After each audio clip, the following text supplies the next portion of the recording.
Comitê Científico Internacional da Unesco para a redação da História Geral da África. História Geral da África. Metodologia e Pré-História da África. Editor J. Kizerbo. Unesco. Representação no Brasil. Ministério da Educação do Brasil. Universidade Federal de São Carlos. História Geral da África. Metodologia e Pré-História da África. Comitê Científico Internacional da Unesco para a redação da História Geral da África. Coleção História Geral da África da Unesco. Volume e Metodologia e Pré-História da África. Editor J. Kizerbo. CAPITULU 20. 551 Pré-História da África Austral. Os primeiros hominídeos. Darwin e Huxley consideravam os trópicos, incluindo talvez o continente africano, como o habitat original do homem, pois é nessa região que são encontrados o chimpanzé e o gorila, seus parentes mais próximos entre os primatas. Assim como o ancestral comum ao homem e aos macacos antropóides, esses pongídeos são arborícolas. As características morfológicas indicam que sua evolução deve ter se completado no decorrer de um longo período de adaptação à vida nas florestas tropicais das áreas de montanhas médias e terras baixas. O homem, por sua vez, não evoluiu na floresta, mas nas savanas.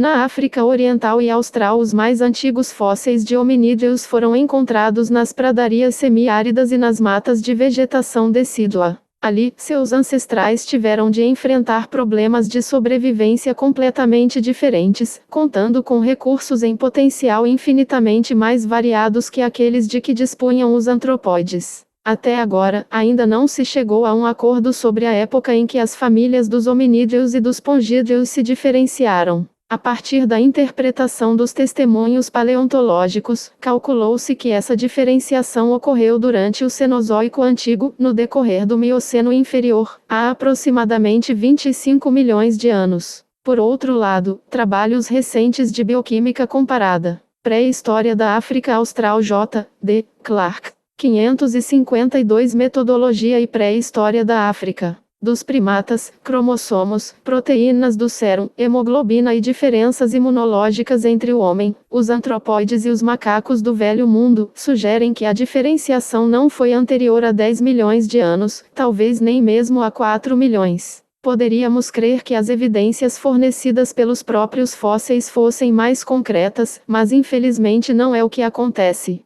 Se a cronologia longa estiver correta, o período crucial durante o qual os hominídeos já estariam sensivelmente diferenciados da linhagem dos macacos antropóides Mioceno recente e Plioceno antigo, entre 12 e 5 milhões de anos, forneceu-nos até agora pouquíssimos fósseis de primatas na África. Só a partir do fim do Plioceno dispomos novamente de material fóssil fragmentário, e não há a menor dúvida de que entre esses fósseis existem hominídeos. O fóssil Ramapithecus uikeri, do Mioceno recente, descoberto em Fort Ternan, na bacia do Lago Vitória, tem de 12 a 14 milhões de anos. Infelizmente, desse fóssil existem apenas fragmentos da face e dentes, mas as características desse material levam a classificar tal fóssil como hominídeo. Entretanto, para termos certeza de que o resto de sua anatomia e seu sistema de locomoção não diferiam radicalmente daqueles dos hominídeos, são necessários restos menos fragmentários e principalmente os ossos do esqueleto pós-craniano.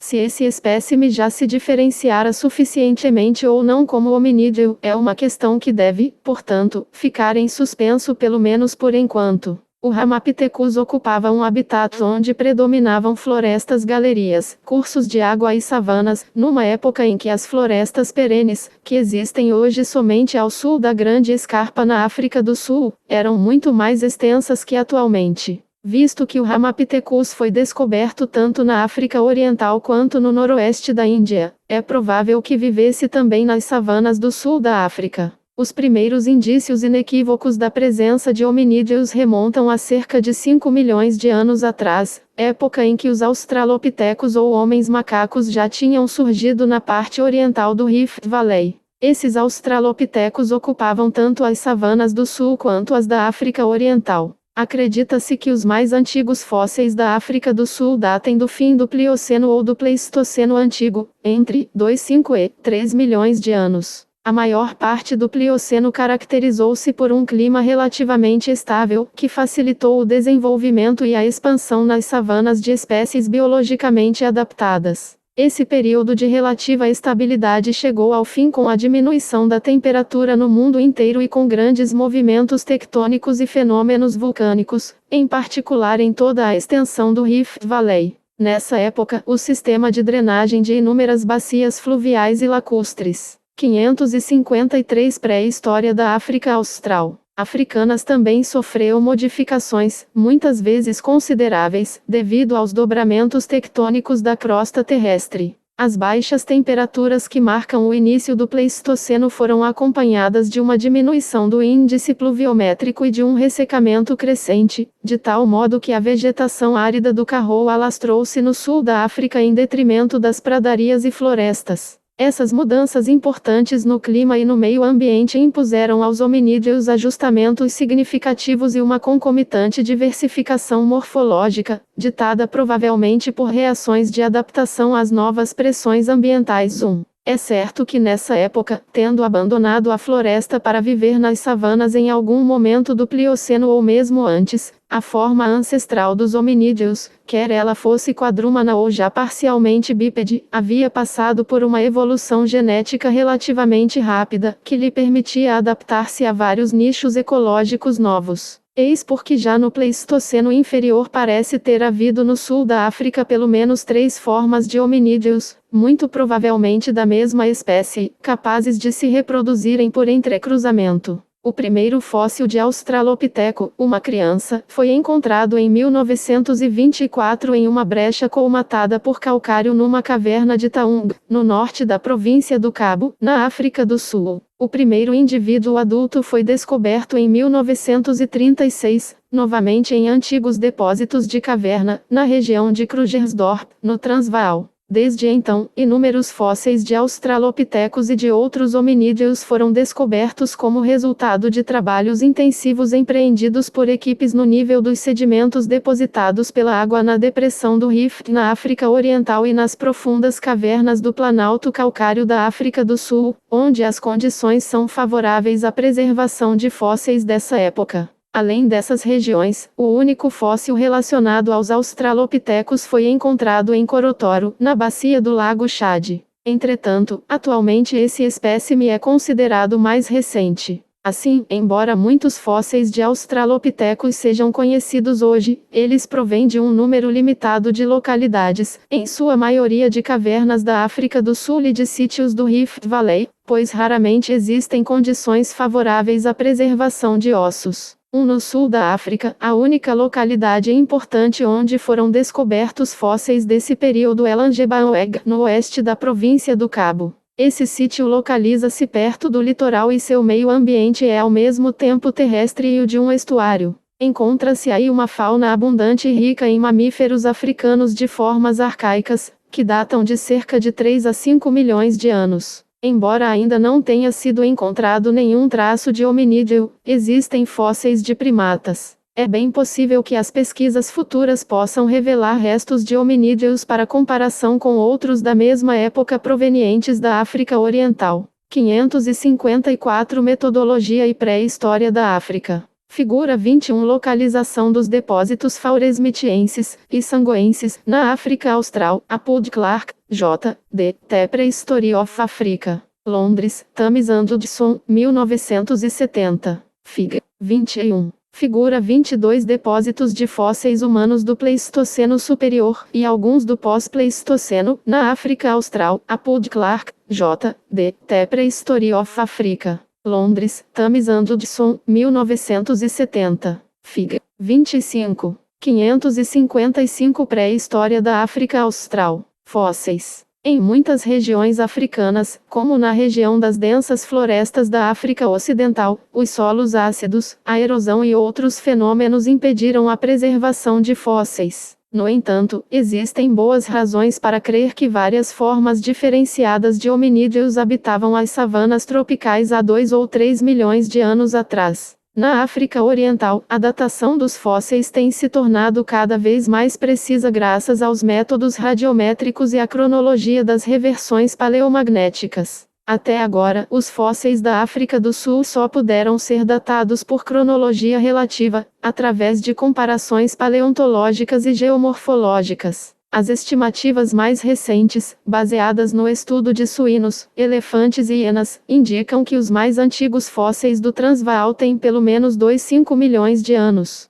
As brechas das cavernas onde esses fósseis foram descobertos, a pedreira calcária de Macapã e o sítio tipo de Sterkfontein, contêm algumas espécies de mamíferos presentes nos complexos faunísticos da África Oriental, as quais têm características morfológicas semelhantes às dos fósseis da transição Plio-Pleistoceno. Os mais antigos espécimes de Australopithecine da África do Sul apresentam, em sua maioria, morfologia grácil, A. africanus, com uma média de 1,40 m de altura, postura ereta, os membros inferiores adaptados à locomoção totalmente bípede e os superiores ao uso de instrumentos. A cabeça está centrada no alto da coluna vertebral, que é sustentada por uma bacia de forma basicamente humana. A capacidade craniana os aproxima mais do gorila, 450 a 550 cm, que do homem moderno, embora o esqueleto pós-craniano e a dentição revelem características essencialmente humanas. A face, todavia, é mais simiesca, com prognatismo, malares salientes e arcadas supraorbitárias espessas. Os pontos de inserção dos músculos da nuca e dos músculos mastigatórios indicam que estes eram muito possantes. Em sítios mais recentes, as cavernas de Swartkrans e Krondrai, e muito provavelmente também Taung,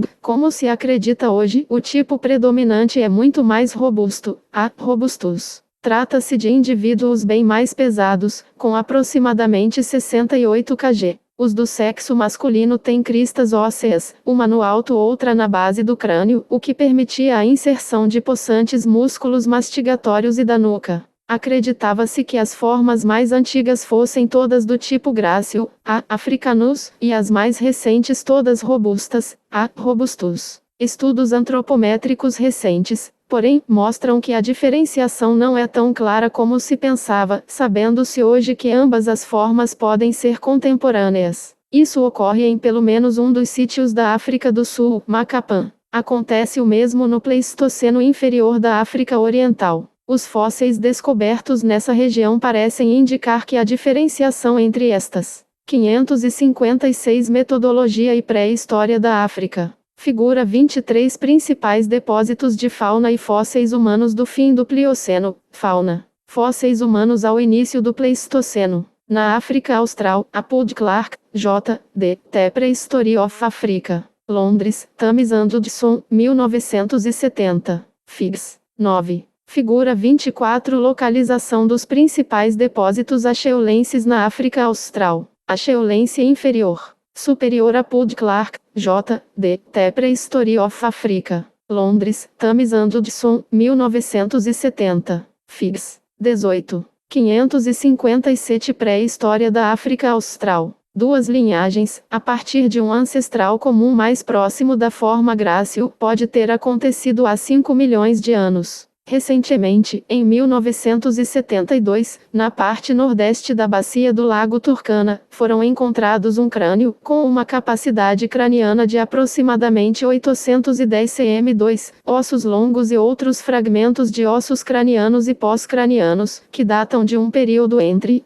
3 e 2,6 milhões de anos. Esses fósseis apresentam muitas afinidades com o Homo, embora tenham também características que os relacionam aos australopitecos, em particular na face e na dentição. Em outros depósitos da África Oriental, principalmente na garganta de Olduvai, norte da Tanzânia, foram descobertos outros fósseis relacionados a esses, com considerável capacidade craniana e que são classificados como australopitecos evoluídos ou como Homo primitivo, H. habilis. Tais fósseis datam de um período entre 2 e 1,75 milhões de anos. 2. É muito provável que uma forma primitiva de Homo já existisse no sul da África nessa época, mas ainda não foram encontrados fósseis característicos. Essa probabilidade é reforçada pela descoberta feita em 1975, em Adar, na parte etíope do Rift Valley conhecida como Triângulo de Afar, de fósseis hominídeos com aproximadamente 3 milhões de anos. O Dr.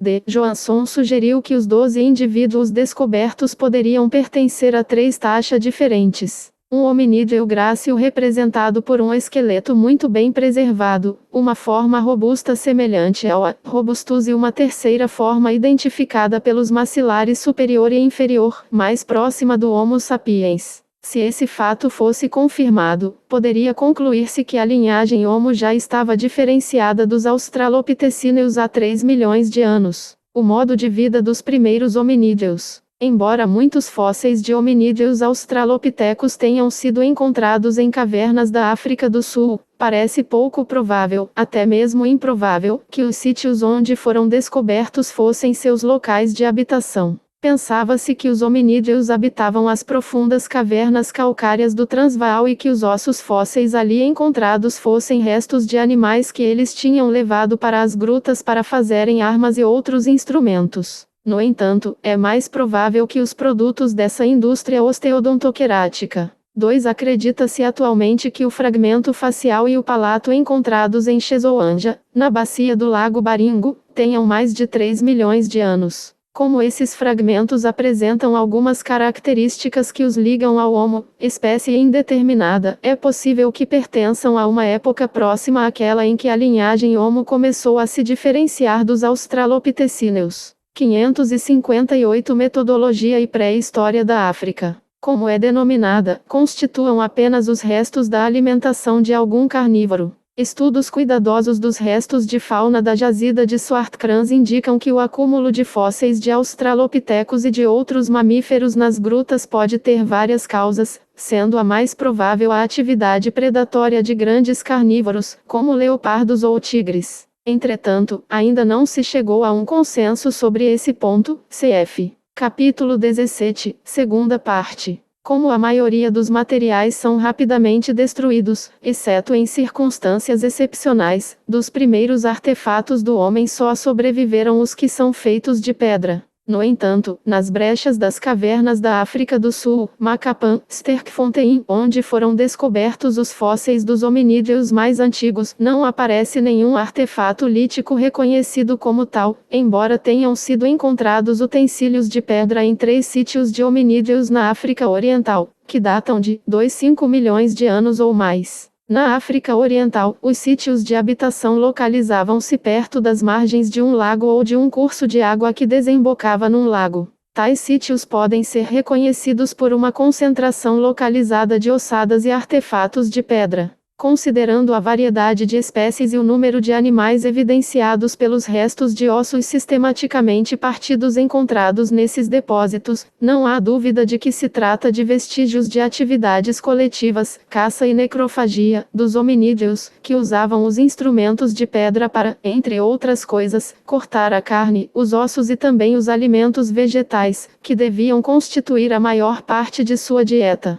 A variedade dos restos e a diversidade de seu grau de conservação sugerem que esses acampamentos foram ocupados em repetidas ocasiões, e não apenas numa parada passageira. No entanto, existem também os chamados sítios de abate onde apenas um animal de grande porte foi morto e esquartejado por um grupo. Em geral, a área coberta pelos restos de ocupação deixados nos escarpamentos é pequena, indicando que o grupo provavelmente era pouco numeroso, apenas 2 ou 3 famílias. E discutível até que ponto é verdadeiro o papel de matador-predador por vezes atribuído aos primeiros hominídeos. Embora a carne constituísse uma parte cada vez mais importante de sua alimentação, parece pouco provável que eles fossem mais agressivos que outros carnívoros de grande porte. Talvez fossem até menos, porque não dependiam apenas da carne, mas também se utilizavam amplamente de recursos vegetais. É evidente, no entanto, que foi a organização da caça que estimulou o homem primitivo a desenvolver um sistema socioeconômico mais estruturado, possibilitado pela sua habilidade para fabricar utensílios com propósitos definidos. Na África Oriental, os vestígios dos acampamentos, para os quais eram levados regularmente os produtos da caça e da coleta, indicam que os hominídeos do fim do Plioceno e do Pleistoceno inferior estavam provavelmente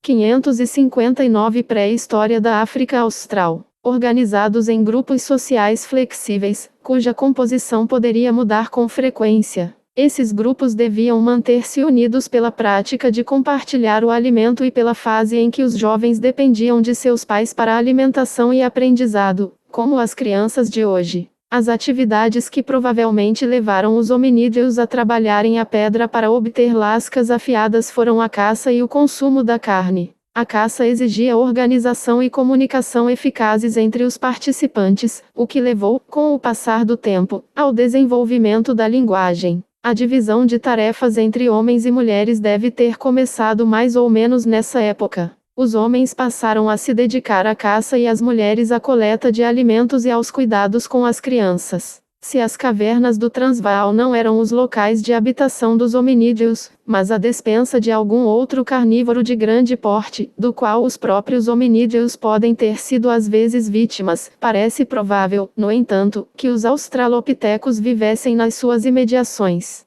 Isso porque nas brechas mais recentes do grupo de cavernas de Sterkfontein, Swartkrans, Krundraai e de Sterkfontein Extension Site, que podem ter uns 5 milhões de anos, foram descobertos utensílios de pedra rudimentares junto aos fósseis. Eles são feitos de rochas que não são encontradas nas proximidades das cavernas, seixos de quartzito, quartzo e diabásio, e presume-se que sejam provenientes de um acampamento próximo. Visto que a maioria dos restos de hominídeos encontrados nas brechas mais recentes de Swartkrans e Krundraai são de australopitecos robustos, supôs-se que fossem estes os fabricantes dos utensílios. Pensava-se o mesmo a respeito de Sterkfontein, Extension Site. Entretanto, fragmentos de um crânio e de uma face e alguns ossos pós-cranianos pertencentes a uma espécie primitiva de Homo foram encontrados no mesmo depósito de Swartkrans e é mais provável que seja essa a espécie responsável pelos utensílios. Tal fato não exclui a possibilidade de que os australopitecos também fabricassem utensílios.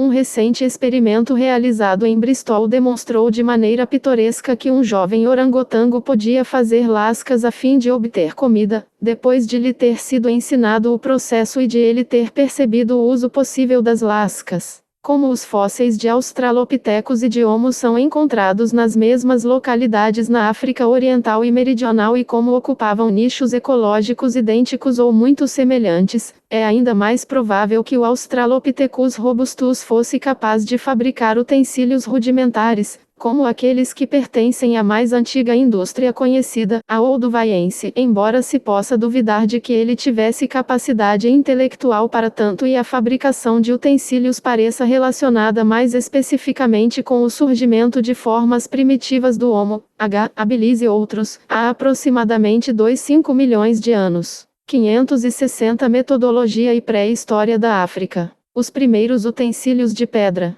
As indústrias olduvaienses. Embora os primeiros utensílios do homem que sobreviveram sejam feitos de pedra, é necessário lembrar que outros materiais poderiam também ter sido empregados: madeira, casca de árvore, osso, chifre, pele, etc. É provável que um longo período de utilização de utensílios, durante o qual os objetos que por sua forma natural se adequavam a determinado uso receberam pouca ou nenhuma modificação, tenha precedido sua fabricação intencional, que implicava a vontade expressa de produzir um pequeno número de tipos de utensílios a partir de materiais que, sem modificações, seriam inutilizáveis. Após o lascamento ou outra transformação, esses materiais eram desbastados até uma determinada forma e depois aprimorados por retoques. Desde o início, os utensílios de pedra demonstram a habilidade dos hominídeos para talhar esse material e assimilar os princípios da tecnologia lírica. A mais antiga indústria lítica conhecida no mundo foi chamada de olduvaiense, referindo-se à garganta de Olduvai, na Tanzânia, e os exemplares mais antigos da África Oriental datam de 2,6 milhões de anos atrás. 3. É possível que algumas das descobertas feitas no cascalho de antigos terraços fluviais, do Vaal ou do Zambeze, ou em altas falésias das costas do sul da África, pertençam também a essa época. Entretanto, como tais utensílios ainda não foram encontrados em estratigrafia, associados a elementos que permitam sua datação, não se pode afirmar nada sobre sua antiguidade, pois eles poderiam ser bem mais recentes. Poderíamos pensar que, tal como no Grande Vale do Rift da África Oriental, no Rift do Malawi tivessem sido preservados tanto utensílios dessa época quanto fósseis de hominídeos. Na extremidade norte do Malawi foram encontrados restos de animais do Plioceno, que constituem o único elo importante entre os vestígios do leste e do sul da África. No entanto, por alguma razão desconhecida, essa área só foi ocupada pelo homem primitivo muito mais tarde e apenas raramente se encontram primatas nos sedimentos das profundas bacias da Fossa Austral. Os utensílios dos depósitos mais recentes de Australopithecines, Swartkrans, Krundra e Sterkfontein Extension, perto de Krugersdorp, pertencem a vários. 3. Os utensílios do tufo KBS de Colby fora haviam sido datados de 2,6 milhões de anos pelo método do potássio-argônio, CAR.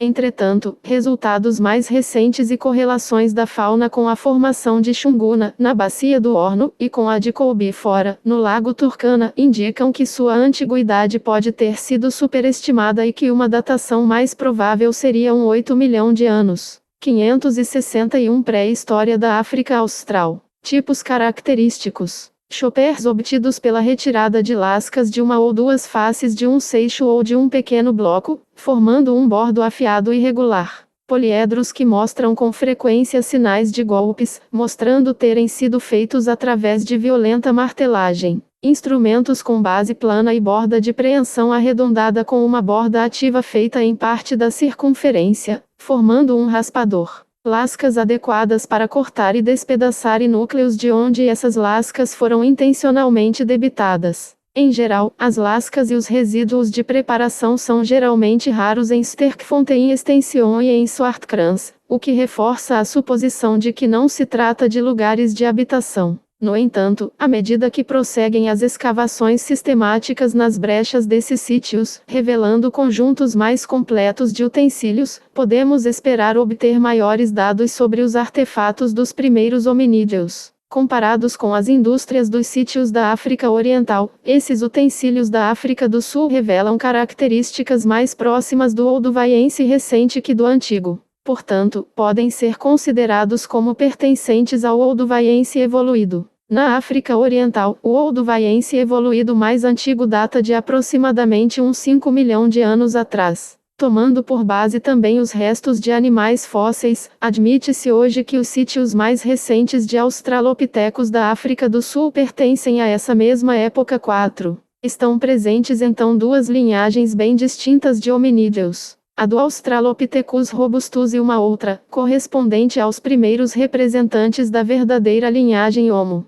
o complexo acheulense. Pouco mais ou menos nessa época, surgiu uma segunda indústria, a acheulense, caracterizada por grandes instrumentos cortantes conhecidos como bifaces e machadinhas. Ela se distingue da olduvaiense pelos utensílios maiores, feitos com grandes lascas, cuja obtenção a partir de blocos ou boulders exigia força e perícia. Em contraste, todos os utensílios olduvaienses podem ser seguros na palma da mão ou, para trabalhos mais delicados, entre o polegar e os outros dedos. O olduvaiense evoluído e o acheulense foram descritos como duas indústrias. 4. Recentemente, o Dr. C. K. Bryan afirmou que a brecha mais antiga, que contém restos de Australopithecus e de Homo, poderia ser dividida em dois níveis. No nível I, o mais antigo, foram encontrados a Robustus e Homo sapiens e apenas um utensílio de pedra indiscutível. O nível 2, mais recente, contém Homo sapiens, Telanthropus, e uma indústria lítica onde aparecem duas machadinhas acheulenses. O nível 2 data provavelmente de 500 mil anos. Bryan, C. K. Comunicação pessoal.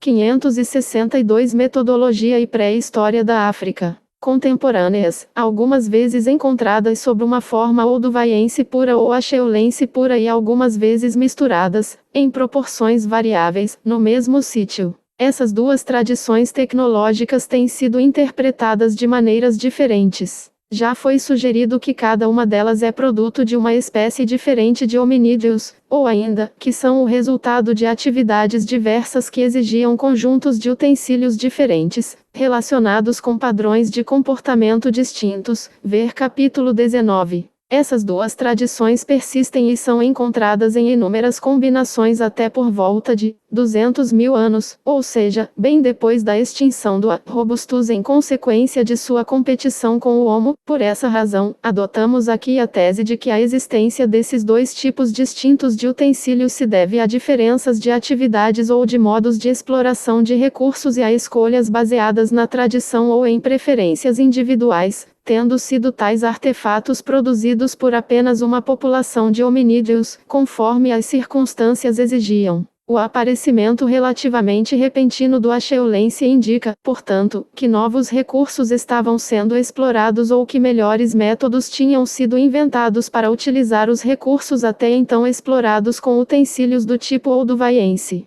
Os mais antigos conjuntos sul-africanos de utensílios do Acheulense, e que podem ser praticamente contemporâneos dos hominídeos Homo sapiensia, Robustus de Swartkrans, provém de duas jazidas próximas, situadas na confluência do Yaal e de seu afluente Klip, perto de Ereniging. Foram encontrados em um terraço de cascalho, 10 metros acima do rio atual. Em sua maioria, os utensílios são rolados e desgastados pelo atrito, estando em posição derivada e não no seu contexto espacial de origem. Uma série de utensílios foram encontrados. Bifaces pontiagudos feitos com a remoção de algumas lascas grandes, machadinhas, poliedros, seixos lascados, raspadores nucleiformes e vários utensílios feitos sobre lascas e pouco retocados, bem como núcleos e resíduos de preparação. Todos eles revelam o emprego da técnica de percussão com um percutor duro e nesse aspecto são equivalentes ao abeviliense da Europa. A presença de dois utensílios semelhantes a bifaces em Sterkfontein Extension Site parece confirmar que esse sítio não está afastado no tempo dos sítios do rio Klip,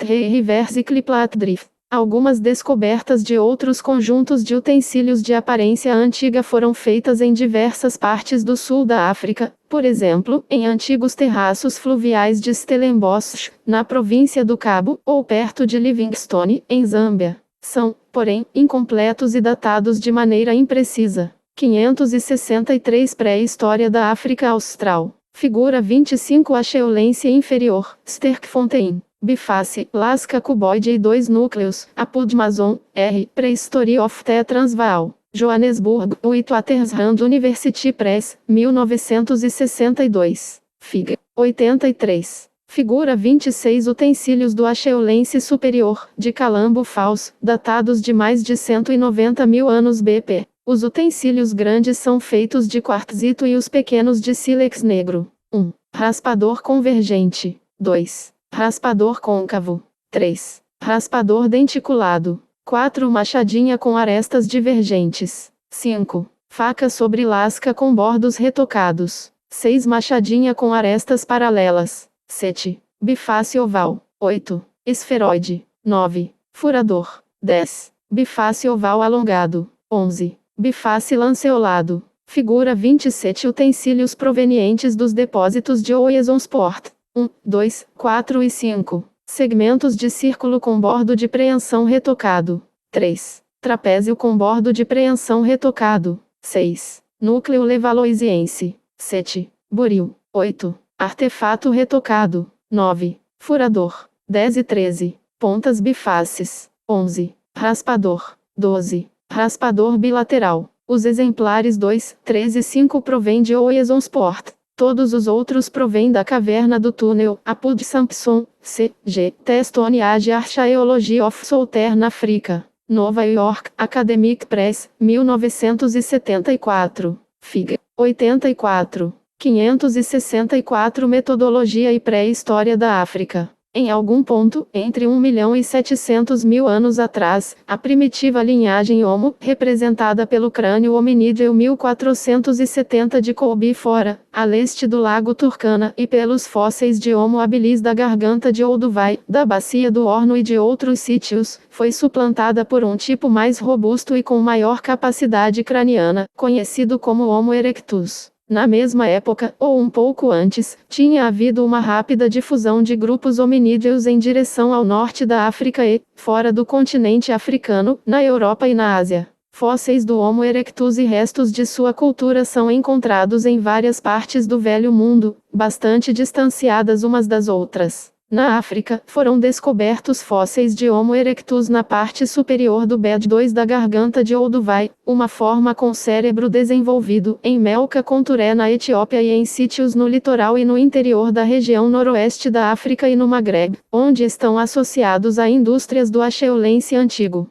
É muito provável que os vestígios acheulenses do sul da África tenham sido deixados pelo Homo erectus, embora até o momento não se tenha descoberto nenhum fóssil desse hominídeo naquela região. É a partir do acheulense recente ou evoluído que começamos a encontrar no sul da África, assim como em todo o continente africano, uma proliferação de sítios que sugere um aumento geral de número e tamanho dos grupos de hominídeos. A pequena quantidade de sítios de períodos mais antigos pode ser parcialmente atribuída à relativa escassez de sedimentos dessa época, preservados. Provavelmente, porém, esse não é o principal motivo para explicar o aumento acentuado do número de sítios descobertos pertencentes ao acheulense evoluído e sua ampla extensão geográfica. De acordo com o Atlas de Pré-História Africana, são conhecidos na África do Sul 389 sítios desse período, tendo-se encontrado conjuntos de machadinhas e bifaces típicos na maioria dos sistemas fluviais explorados. Apesar do grande número de depósitos conhecidos, apenas alguns foram escavados e poucos estão em seu contexto de origem 5, que preservaria a distribuição de utensílios e outros sinais de ocupação depois de o sítio ter sido abandonado por seus habitantes. Os sítios explorados mostram a variedade de habitats e alguns aspectos do comportamento do homem do acheulense.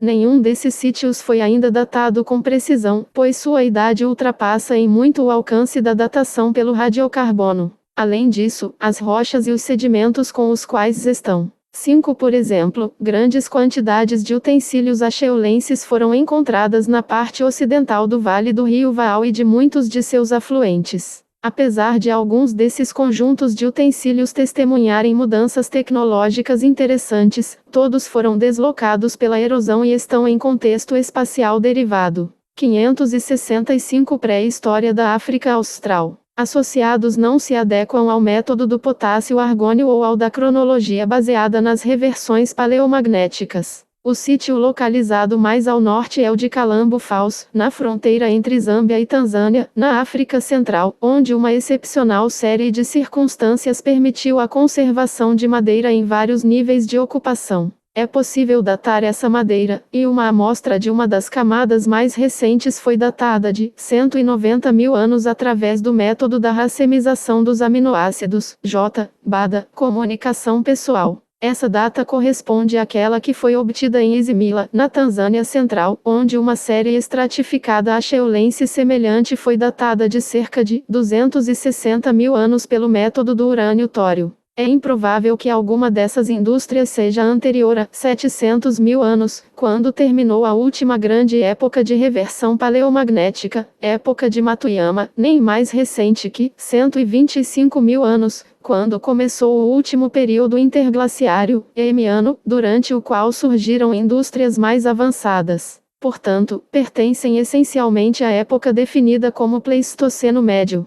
Os sítios de ocupação de Kalambo Falls localizavam-se nos bancos de areia à beira do rio ou possivelmente no interior das florestas que cobriam as margens nessa época. O estudo do pólen mostra que no início do acheulense a temperatura era mais elevada e as precipitações um pouco menos abundantes do que hoje. No entanto, a transição para um clima mais árido era insuficiente para modificar sensivelmente a vegetação que, como agora, consistia numa floresta ripícola perene com vales pouco profundos e cheios de relva, periodicamente inundados, dambos, e em matas de braxistegia nas encostas mais altas. Todavia, por volta do fim do acheulense, o estudo do pólen e dos vestígios vegetais macroscópicos indica uma baixa da temperatura e um certo aumento nas precipitações. Tais alterações permitiram que algumas espécies vegetais, que existem atualmente 300 m mais acima, descessem até o nível da bacia local do Kalambo.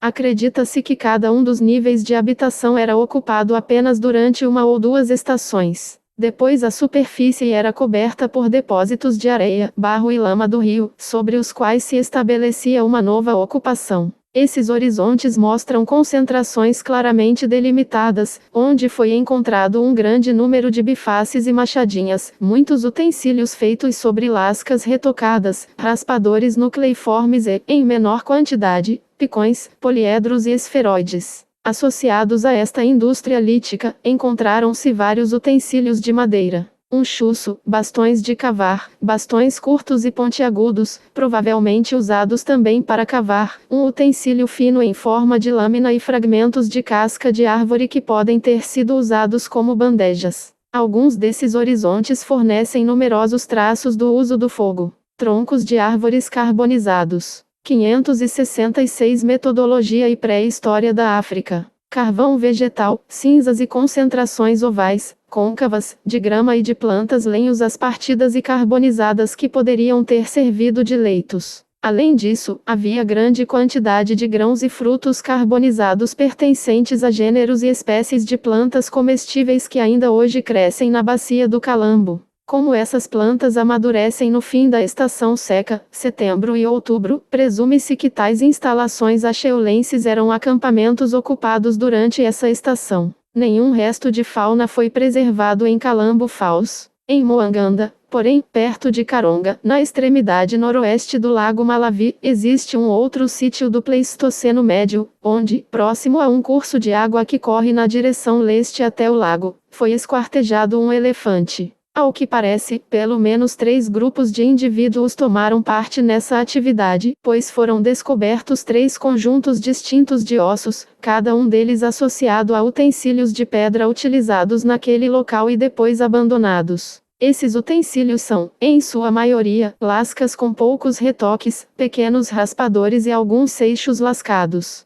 Trata-se, na verdade, de utensílios do olduvaiense evoluído que refletem características do olduvaiense primitivo. Em Oppermansdrift, perto de Bloemhof, às margens do rio Vaal, as escavações revelaram interessantes dados sobre a eficiência do homem do acheulense como caçador, assim como sobre sua técnica de cortar a carne e se desfazer dos restos de ossos. Estes formam vários montes próximos ao curso de água, misturados a bifaces provenientes do mesmo horizonte. Os utensílios acheulenses são encontrados às vezes associados a afloramentos de matéria-prima e em meio a fragmentos de rocha e resíduos de preparação. Sítios desse tipo, por exemplo, Gwelo Kopje, em Zimbábue, fornecem-nos poucas informações sobre o meio ambiente, mas parecem ter sido ocupados regularmente. Em Onderboomport, perto de Pretória, no Transvaal, foram encontrados restos que formam uma camada de 3 m de espessura. Esse depósito parece estar associado a um dos pontos de passagem da cadeia de Magaliesberg, numa rota de migração de animais entre o Midleveld e o Igveld. Todavia, os locais de habitação preferidos durante o acheulense situavam-se sempre perto da água, em dambos, por exemplo, onde a caça se concentrava e onde sempre havia água disponível.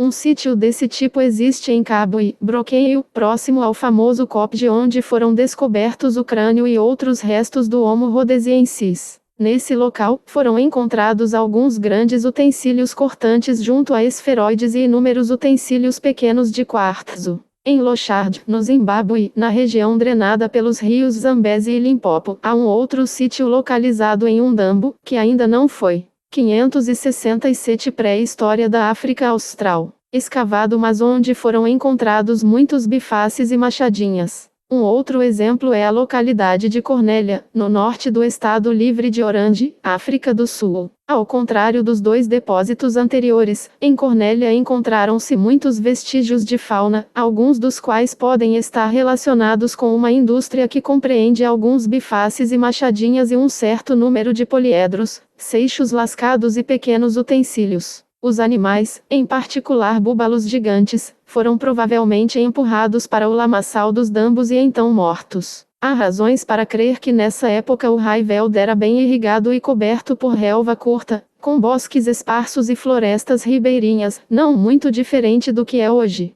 Na vegetação estépica do Karoo, no norte da província do Cabo e em Botsuana, a população do acheulense instalou-se em torno das depressões e bacias lacustres rasas que então existiam em grande número na região. Um exemplo característico desse tipo de assentamento é Downlagt, perto de Kimberley, onde se encontrou toda uma série de utensílios, aparentemente em seu contexto original, incrustados numa crosta calcária. Há sinais de repetidas ocupações por um período bastante longo, mas não existem restos de animais. Em Elandsfontein, perto de Opperfield, no oeste da província do Cabo, as áreas em torno dos charcos ou vleis e as depressões situadas entre as antigas dunas de areia estabilizadas constituíam para o homem do Acheulense ótimos locais para caça de grandes mamíferos. A fauna é a do Pleistoceno médio e, em geral, característica da fauna histórica do Cabo. Elefantes, rinocerontes, hipopótamos, girafas, antílopes de grande e médio porte, ecus e javalis. Também aqui os animais parecem ter sido mortos depois de conduzidos para terrenos pantanosos. Além disso, há sinais da prática de envenenar aguadas. Nesse sítio foi encontrada a calota craniana de um hominídeo muito semelhante ao de Caboi, Broqueio, e inegavelmente mais avançado que o Homo erectus. Quanto ao meio ambiente do oeste da província do Cabo, nada indica que fosse muito diferente do que é hoje. Os homens do Acheulense viveram também no litoral, como mostra o importante sítio descoberto mais ao sul, na estreita planície costeira, no Cabo Angklip, False Bay, nas dunas de areias consolidadas que recobrem a praia de 18m. Não há restos de fauna, mas foi encontrada uma grande quantidade de bifaces bem acabados e um pequeno número de machadinhas, bem como raspadores sobre lascas, raspadores nucleiformes, e pequenos utensílios. Entretanto, é importante notar que, nessa época, tanto nas margens atlânticas do Marrocos quanto na bacia mediterrânea, o homem não se alimentava de peixes e mamíferos marinhos, mas quase tão só de mamíferos terrestres. 568 Metodologia e pré-história da África. Foram ainda ocupadas pelo homem do Acheulense áreas à beira de fontes, como a de Amanzi, na zona das chuvas de inverno ao sul da Grande Escarpa, perto de Port Elizabeth. Nesse local, há várias nascentes que, quando ativas, depositaram uma série de camadas estratificadas de areia. Durante as épocas de inatividade, quando cresciam no local caniços e outros tipos de vegetação, formaram-se camadas de turfa. O homem do Acheulense frequentava regularmente essas fontes e acampava em suas imediações, onde os utensílios que ele abandonava foram pisoteados por elefantes e outros animais também atraídos pela água. As pesquisas revelaram vários conjuntos esparsos de utensílios e, com base nos vestígios de madeira, plantas e pólen, parece que a vegetação não era muito diferente da que existe hoje no Cabo Maxia. Finalmente, na África Meridional, o homem do Acheulense ocupou às vezes cavernas, das quais duas devem ser mencionadas.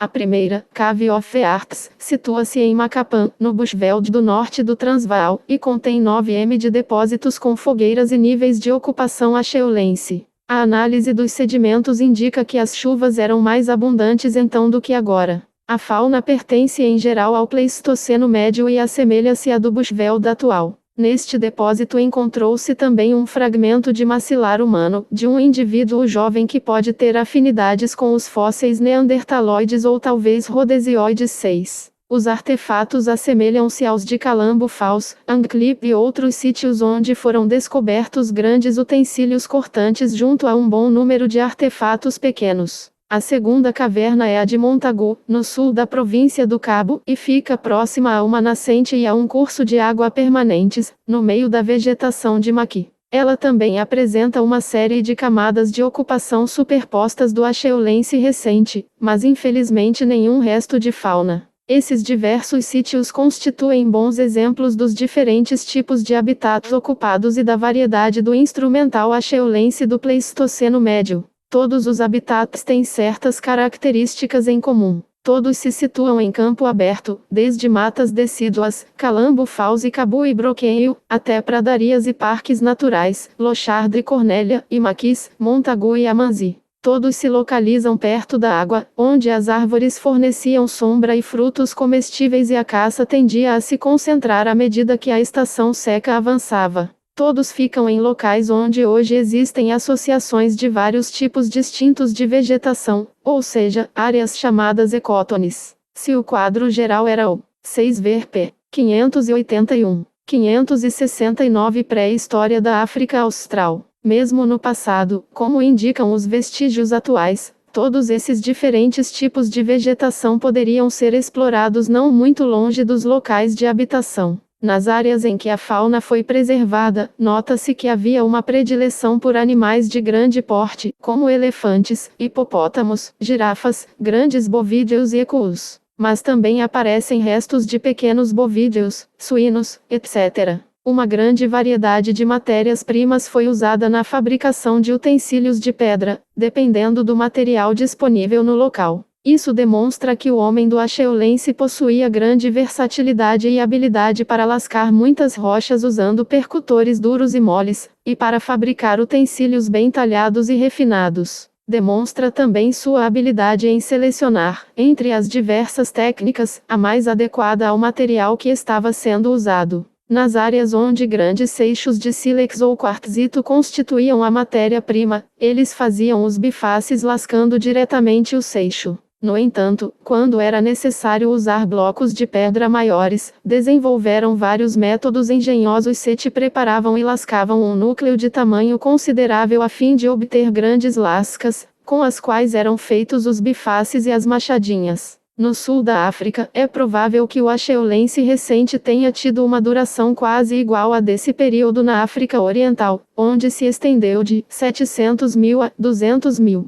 Entretanto, não existe ainda nenhum método de datação suficientemente preciso para medir as diferenças de idade entre as várias indústrias acheulenses. Quando dispusermos de tais métodos e quando for encontrado maior número de indústrias em contextos estratigráficos, talvez se possam definir em termos quantitativos as tendências gerais da tecnologia dos utensílios e estabelecer a possível relação entre as diversas variantes identificadas dentro do complexo acheulense, bem como a paleoecologia de um determinado sítio na época em que foi ocupado. Conforme mostrou este breve resumo, as indústrias acheulenses ajustam-se a certos padrões gerais que se encontram reproduzidos por todo o mundo acheulense. Há indústrias que consistem principalmente em bifaces e machadinhas. Outras compreendem seixos lascados e utensílios menores com características do olduvaiense evoluído. Há ainda as que mostram diversas combinações dessas duas tradições e aquelas em que predominam picões, raspadores nucleiformes e outros utensílios pesados. Portanto, embora exista uma infinita variedade na composição das indústrias e na natureza do habitat,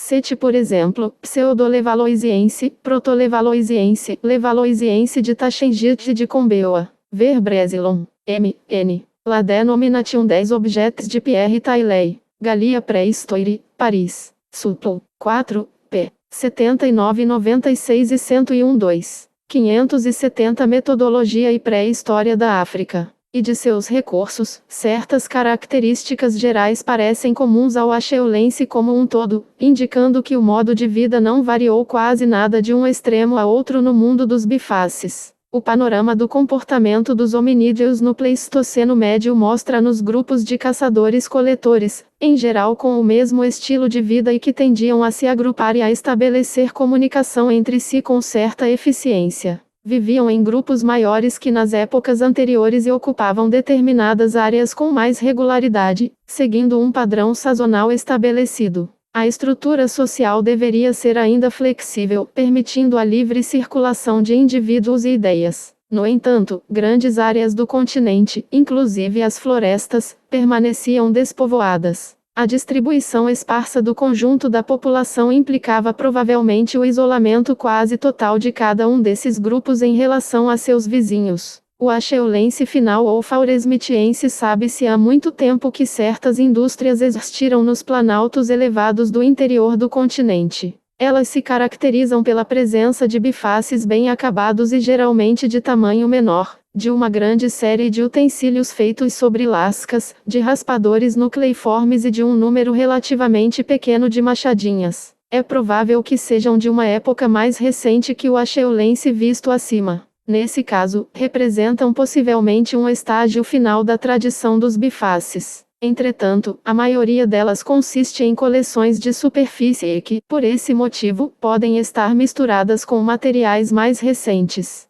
A matéria-prima utilizada era geralmente a lidianita, xisto endurecido, nas regiões onde essa rocha é abundante. Em outras áreas o quartzito era mais usado. Apenas uma pequena quantidade de séries dessas indústrias provém de escavações e pouquíssimas podem ser consideradas representativas. Uma delas origina-se de uma antiga depressão, perto de Roydon, a oeste de Kimberley. Ali a indústria estava contida dentro de um depósito de cerca de 5 m de sedimentos, cobertos por uma camada espessa de calcário estépico. Tais sedimentos representam a acumulação progressiva de coluvião provocada pelas enxurradas. Às vezes de dimensões reduzidas, os bifaces são em geral rudimentares. A maior parte dos utensílios consistem em pequenos raspadores e outros pequenos artefatos retocados, todos de lidianita. Nesse conjunto de utensílios, pode-se observar um método de preparação do núcleo conhecido como técnica do núcleo discoide, que permite obter várias lascas pequenas. A técnica levalloisiense, ao contrário, pela qual se obtém apenas uma grande. 571 Pré-história da África Austral. Lasca em cada preparação do núcleo, parece não ter sido utilizada. 2 outros depósitos, no rio Vaal, perto de Windsortein e na área da barragem de Verwoerd, no rio Orange, contém uma indústria semelhante, mas com a presença de ambas as técnicas, do núcleo discoide e levalloisiense. Parece que a tradição e talvez outros fatores, como o tempo, poderiam explicar parcialmente tal variedade nas formas das lascas e dos núcleos. Essas indústrias receberam o nome de Fauresmitiense, em referência à região do Estado Livre de Orange onde os bifaces característicos em forma de amêndoa foram pela primeira vez encontrados em grandes quantidades na superfície. Entretanto, ainda não se sabe se essas indústrias apresentam características suficientemente diversas do acheulense para merecerem um nome distinto. Elas são encontradas com mais frequência nas pradarias, na vegetação do Karoo e no maqui da África do Sul e da Namíbia.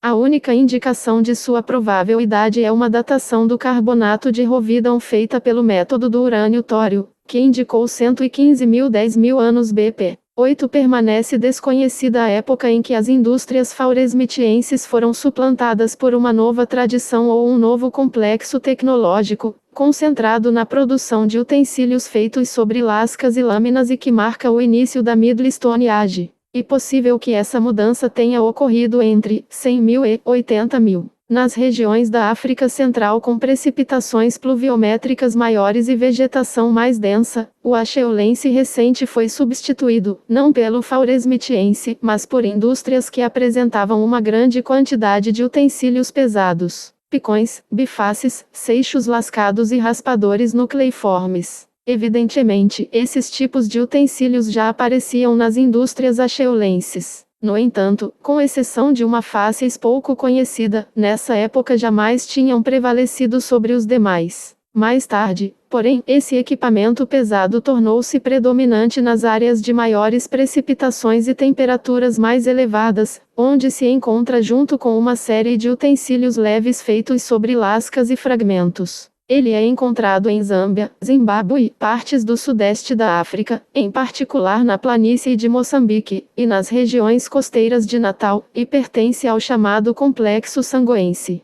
Em sua maioria, as indústrias sangoenses não são datadas, a não ser de modo relativo pelo método estratigráfico. Não se sabe ao certo se elas são contemporâneas do acheulense final, fauresmitiense, das savanas hervosas, ou mais recentes que ele. 8 BP. Before present. Antes do presente, tomando o ano de 1950 como ponto de referência, pois foi nesse ano que se usou pela primeira vez o método do carbono 14. 572 Metodologia e pré-história da África. Figura 28 Utensílios da Middle Stone Age, provenientes de Oitkrans Cave, exceto o de número 6, que é de xisto, todos os demais são de sílex negro. 1 e 2. Pontas unifaces. 3. Lâmina utilizada. 4, 6 e 7. Raspadores simples. 5. Buril sobre truncatura. 8. Raspador. 9. Lasca levalloisiense. 10. Núcleo levalloisiense, Apud Clark, J. D. Human Behavioral Differences in Southern Africa during the later Pleistocene. American Anthropologist. 1971. V. 73. Fig. 11. Figura 29 Utensílios do Lupembiense Médio, de Calambo Falso, Entulho e Jazida B1, 1956. 1. Raspador côncavo simples, sílex. 2. Raspador denticulado, convergente e pontiagudo, sílex. 3. Ponta uniface, sílex. 4. Buril diédrico, crosta silicosa. 5. Machado nucleiforme, sílex. 6. Raspador nucleiforme, sílex. 7. Trinchante, quartzito. 8. Ponta lanceolada, sílex. Figura 2010. Distribuição de lâminas e fragmentos de lâminas utilizadas, com relação a estruturas de blocos de dolerito, no horizonte primário em Orangia, Apud Sampson, C.G. Testone Age Archaeology of Southern Africa. Nova York, Academic Press, 1974, p. 166. Fig. 58. 573. Pré-história da África Austral. Em Calambo Falls, a fáceis local do sangoense, indústria de chipeta, data de 46.000 a 38.000 BP, segundo 12 resultados obtidos pelo método do radiocarbono. Em Mufo, no nordeste de Angola, uma fase semelhante data de aproximadamente 38.000 BP. Em Zimbábue, o sangoense local, indústria de Guelo, é comparável a indústrias anteriormente denominadas Protos-Tilbaiense 9, mas poderia ser anterior a elas. É extremamente difícil estabelecer uma correlação entre essas indústrias de tipo sangoense, visto que é preciso considerar fatores ecológicos e outros. Nas regiões onde o habitat, a tradição ou considerações particulares favoreceram o uso desses utensílios pesados, é provável que eles tenham exercido desde logo um papel importante e que tal papel tenha persistido por tanto tempo quanto as razões que levaram à sua adoção.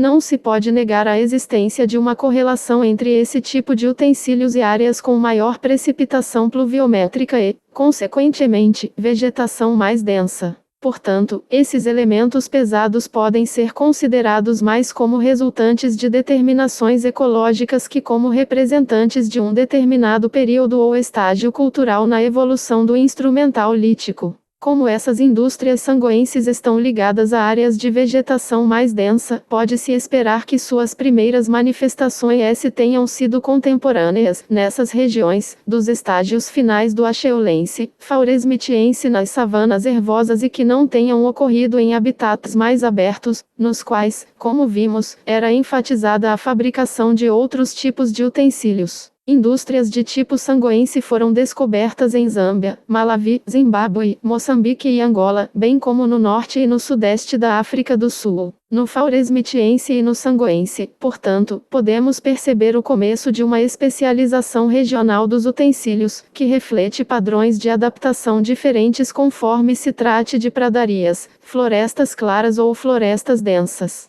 Middle Stone Age a necessidade de considerar os utensílios de pedra do homem pré-histórico, que, em geral, é tudo o que restou dele, como produto da atividade e das necessidades imediatas de seus fabricantes, e não como obra de populações necessariamente distintas do ponto de vista genético e étnico, impõe-se. 9. A composição desses conjuntos protos-tilbaienses em Zimbábue pode ser melhor observada nos depósitos de cavernas em estratigrafia, como as de Pomongo e Bambata, e no sítio aberto do Planalto de Chavuma, em referência ao qual essa indústria foi recentemente rebatizada como Indústria de Chavuma. Embora não existam datações precisas, parece que a indústria de Chavuma é anterior a 42.000 BP. Consequentemente, a indústria de Guelo é ainda mais antiga. 574 Metodologia e pré-história da África. Particularmente em relação aos vários componentes das indústrias regionais contemporâneas do período conhecido por muito tempo como Middle Stone Age.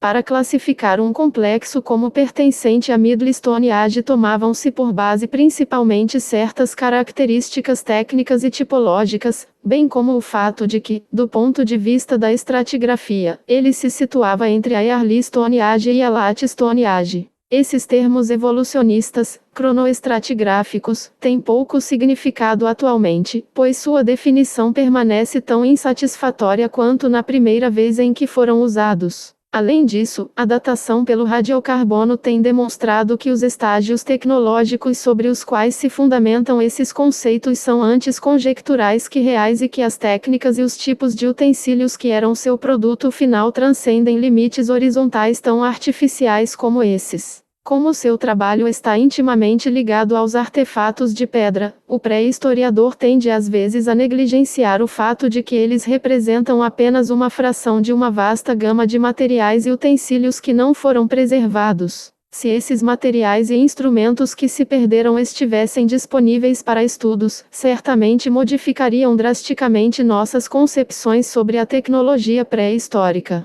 Além disso, onde há necessidade, a tecnologia muda como resultado de novas pressões e da capacidade de seleção e adaptação do grupo. Esses dois fatos devem ser levados em conta ao estudar as indústrias líticas que testemunham o comportamento cultural durante o Pleistoceno recente e o Holoceno. Num certo momento entre 100.000 e 80.000, o nível do mar começou a baixar em relação ao alto nível de 5 a 12 m, bem representado pelos restos de praias elevadas em um certo número de localidades do litoral sul do continente 10. É logo após essa época que o homem começou a ocupar locais favoráveis nessas praias liberadas pelo mar. Alguns desses locais eram cavernas e, apesar das particularidades locais, a tecnologia desse período é geralmente semelhante na bacia do Mediterrâneo e no sul da África. O início do último período glaciário no hemisfério norte corresponde nos trópicos a uma diminuição da temperatura, aproximadamente de 6 a 8 C, e a um clima mais seco, embora um decréscimo nas taxas de evaporação tenha assegurado um suprimento regular de água de superfície e talvez até maior do que atualmente. Na mesma época, o clima semiárido que então existia na bacia do Zaire, na região equatorial, reduziu consideravelmente a floresta perene ou substituiu-a por campos ou matas mais abertas, oferecendo, desse modo, 10 Acredita-se que esse último nível elevado do mar corresponda à transgressão marinha do último interglaciário, Eemiano, na bacia do Mediterrâneo, onde o nível do mar é geralmente semelhante, entre 6 e 8 m. 575 Pré-história da África Austral. Habitat muito favorável ao homem e aos animais de caça. Assim, tanto uns quanto outros começaram a migrar para essa região anteriormente desabitada. Da mesma forma, durante o Pleistoceno recente, o deserto de Namíbia, hoje tão inóspito, foi ocupado por grupos de caçadores que deixaram seus utensílios nos locais de acampamento. Durante a Middle Stone Age, a sequência estratigráfica de cada grande região mostra um padrão coerente de progresso tecnológico, que se exprime pela fabricação de utensílios cada vez mais elaborados e pela diminuição progressiva no tamanho dos artefatos. Entretanto, o desenvolvimento cultural em uma região não é necessariamente semelhante ao que se verifica em outra, embora possam existir tendências e características comuns. Provavelmente, muitos fatores, ecológicos, tecnológicos e sociais, foram responsáveis pelas variações regionais que caracterizam essas indústrias do Pleistoceno superior. Modos de vida diferentes exigiam utensílios diversos ou impunham outros usos para os mesmos utensílios. E embora desenvolvimentos tecnológicos em escala continental possam ter determinado a época de introdução de uma característica aparentemente nova, é provável que a natureza dos recursos existentes e os métodos tradicionais de exploração tenham sido os fatores decisivos para a aceitação de determinado aperfeiçoamento e para a data em que foi adotado. Nessa época, as técnicas básicas eram o método levalloisiense e o dos núcleos discoides, utilizados para extrair lascas, debitar as lâminas, inicialmente por percussão direta e, mais tarde, com a ajuda de uma peça intermediária. Com as lascas e lâminas fazia-se uma série de utensílios leves, que eram retocados para formar pontas, raspadores, facas, buris, cinzéis, furadores, etc. No sul da África, as indústrias regionais podem ser agrupadas, com base em sua tecnologia, em 3 unidades maiores, que são em grande parte, se não inteiramente, também unidades cronológicas. Por esse motivo, é mais fácil considerá-las como grupos ou fases do que como estágios, que implicariam relações cronológicas. O primeiro desses grupos ou fases, grupo 1, caracteriza-se por grandes lascas preparadas pelo método levalloisiense e por longas lâminas obtidas por percussão direta. Apenas alguns conjuntos esparsos desses utensílios são conhecidos. 11. Nos poucos sítios onde existe uma sequência estratigráfica, os elementos mais evoluídos tecnicamente são encontrados nas camadas superiores. 11. O Pietersburgiense inferior da camada 4 da Gruta das Lareiras em Macapã. O Middlestone age imediatamente acima da praia de 68m, na embocadura do rio Clacies. Um sítio ao ar livre no Orange River Scheme, Elandskloof, e um sítio no Transvaal Central, Coedoesrand. Além dessas há ainda a indústria de Nakasasa, em Calambo Falls, caracterizada por formas semelhantes, embora também contenha certos instrumentos bifaciais pesados, como os que se espera encontrar em indústrias das matas de braxistegia. 576 Metodologia e pré-história da África. E os conjuntos líticos do grupo I são os mais antigos, por exemplo, em Cave of Arts e em Calambo Falls. No entanto, parece não haver nenhuma coerência cronológica entre as diferentes regiões. Por exemplo, acredita-se que a Middlestone Age do rio Clacies date de aproximadamente 80.000 anos, enquanto a indústria de Nakasasa, em Calambo Falls, data de um período entre 39.000 e 30.000 anos BP. As demais séries ainda não foram encontradas em contextos que permitam sua datação. Outras indústrias que pertencem ao início do Pleistoceno Superior, portanto, anteriores a 40.000 anos BP, mas que não são classificadas no grupo I, apresentam uma série diferente de características. É o caso de uma indústria de lascas, núcleos, raspadores nucleiformes, poliedros, bigornas e instrumentos de moagem feitos de dolerito, que provém do nível I da camada de turfa de Florisbad, no estado livre de Orange. Esses utensílios são em geral atípicos e é possível que não representem toda a gama de artefatos produzidos nessa época no local. Mas também é possível que apenas uma lâmina longilínea e retocada possa ser associada a eles. Nesse mesmo nível, foram descobertos um fragmento de crânio de hominídeo e o que parece ser o cabo de uma arma de arremesso curva, feita de madeira. Este horizonte de Florisbad é anterior a 48.000 anos BP. Uma outra indústria, diferente mas provavelmente contemporânea das do grupo 1, é a de Chavuma, em Zimbábue, que é anterior a 42.000 anos BP. Como dissemos anteriormente, caracteriza-se por picões, uns poucos bifaces e um importante conjunto de utensílios leves, entre os quais há pontas, raspadores e lâminas com sinais de utilização. Tais utensílios são feitos de matérias-primas bastante variadas. Calcedônia, opalina, quartzito, quartzo e outras. A indústria de Twin Rivers, em Zâmbia, datada de 22.800 BP, assemelha-se à de Chavuma.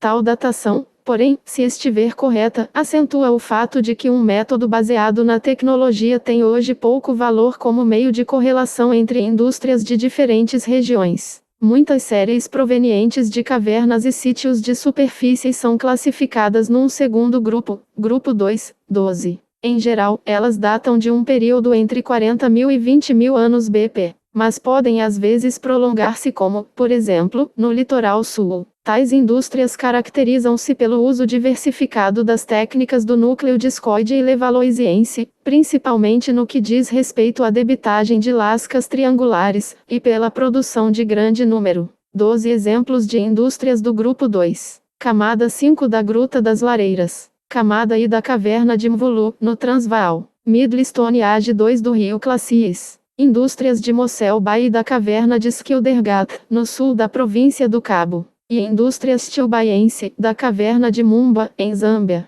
577 Pré-história da África Austral. De lâminas. Lascas triangulares e lâminas, feitas frequentemente de quartzito e lidianita, são comuns nas áreas de chuvas de inverno ao sul da Grande Escarpa do sudoeste da África e no Igveld do estado livre de Orange e do Transvaal. Nesses utensílios do grupo 2, o trabalho de retoque nunca é muito extenso, limitando-se geralmente aos bordos, que são frequentemente denticulados. Nas matas tropicais claras do norte de Limpopo, onde a utilização do quartzo era mais difundida, a produção concentrava-se em lascas mais curtas, transformadas em raspadores e em diversas outras formas, também com retoques limitados. Nesse sítio, uma pequena mas significativa parte do conjunto é composta de utensílios pesados cuja produção foi possível, como se acredita, graças à maior utilização da madeira e de seus produtos. Um terceiro grupo de indústrias, grupo 3, 13, situa-se aproximadamente entre 35.000 e 15.000 BP, e distingue-se por um número maior de utensílios bastante retocados. O retoque dos raspadores é semi-invadente e não são raras as formas com estrangulamento.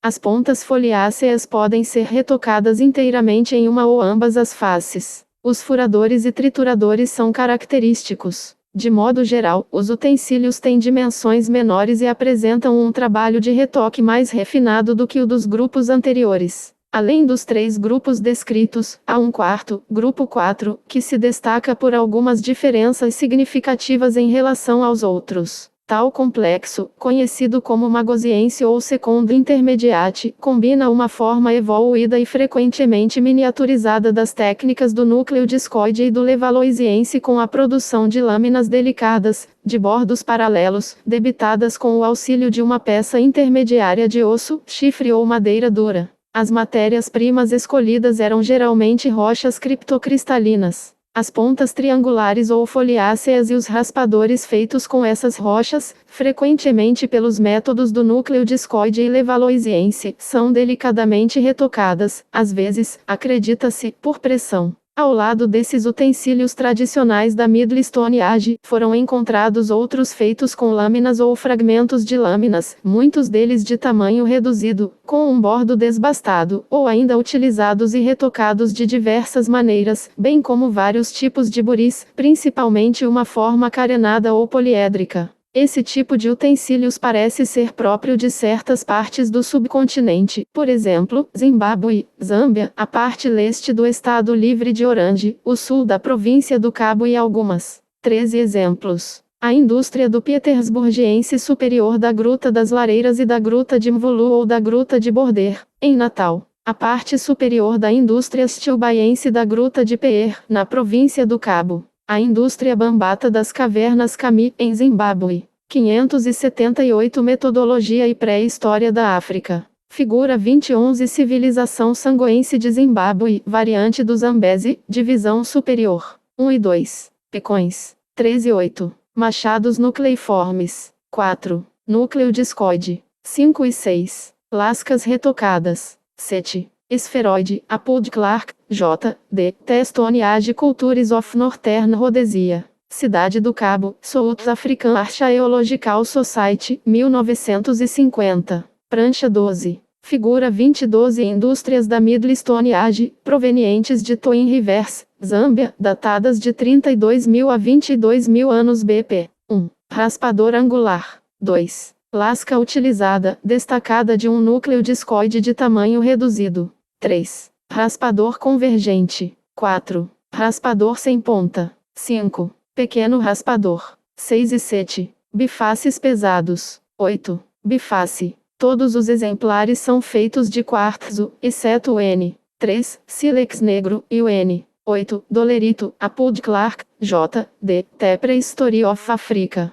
Londres, Thames and Hudson, 1970. Fig. 34. Figura 23 Indústrias de Pietersburg e Bambata, provenientes da Gruta das Lareiras, Cave of Arts, no Transvaal, e da Gruta de Bambata, em Zimbábue. Instrumentos característicos das regiões de arbustos espinhosos e do Bushveld, Apud Clark, J. D. The Prehistory of Africa. Londres, Thames and Hudson, 1970. Fig. 35. 579 Pré-história da África Austral. Áreas da Namíbia. No entanto, esses utensílios aparentemente não existem na maior parte da região central do Planalto Interior, onde a lidianita constituía a principal matéria-prima. Se essa distribuição tem uma base ecológica, cabe-nos tentar determinar o que havia em comum entre as regiões onde as indústrias do Grupo 4 foram encontradas. Pensava-se que essas indústrias evoluídas representavam uma fusão entre as técnicas do núcleo preparado da Middle Stone Age e a da debitagem de lâminas por meio de percutor do Paleolítico Superior. Nesse caso, elas não seriam muito anteriores a um período entre 15.000 e 20.000 BP. Realmente, um certo número de datações enquadra-se nesse intervalo.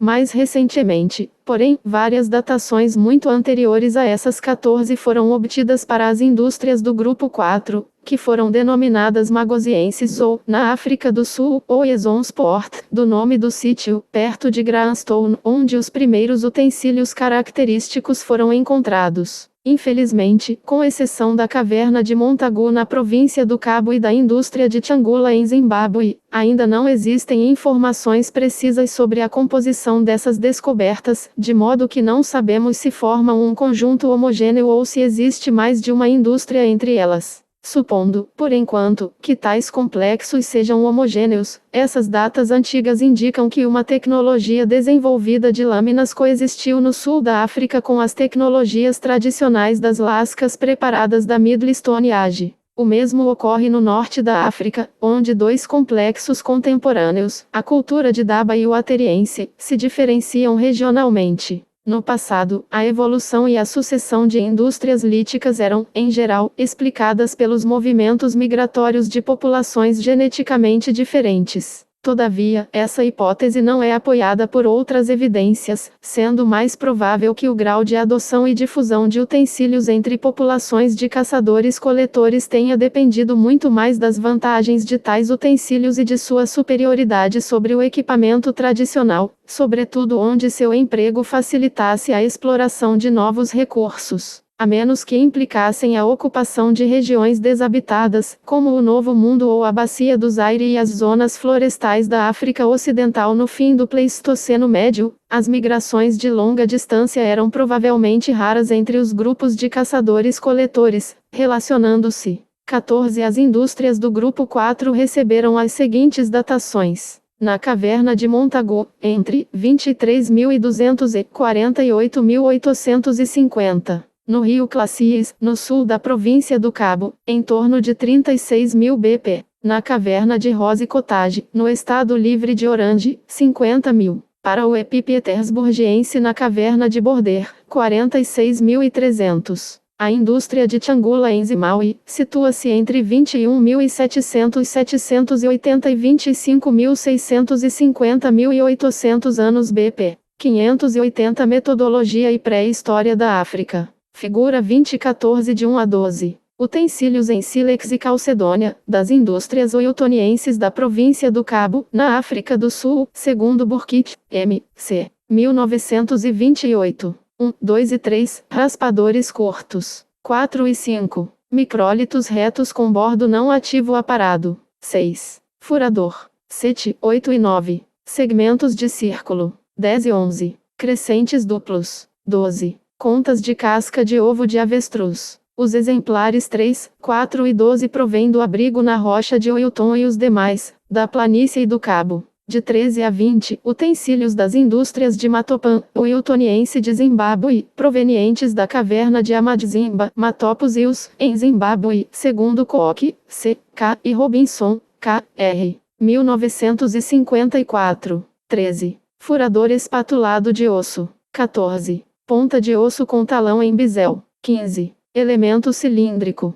16, 17, 18 e 19. Segmentos de círculo e crescentes espessos, em quartzo. 20. Pingente de ardósia, Apud Clark, J. D. The Prehistory of Africa, Londres, Thames and Hudson, 1970, Fig. 56. Figura 2015 Utensílios de madeira provenientes de depósitos do Pleistoceno na África Austral. 15. Cabo de propulsor, à esquerda, proveniente do nível I da camada de turfa de Floresbad Mineral Spring, datado de cerca de 48.000 BP. Comparar com o cabo de um propulsor australiano, à direita, com entalhes para evitar o deslizamento da mão. 16. Massa e utensílio com duas pontas, provenientes do nível de ocupação acheulense de Calambo Falls, Zâmbia, datados de 190.000 BP. Apud Clark, J. D. The Prehistory of Africa, Londres, Thames and Hudson, 1970, pranchas 15 e 16. Figura 2016 lasca em chó em forma de crescente feita de sílex negro, montada por meio de mastic sobre um cabo de chifre de rinoceronte, proveniente de uma caverna da Baía de Plettenberg, no leste da província do Cabo, segundo Clark, J. D. 1970. 581 Pré-História da África Austral, mas com as populações agrícolas.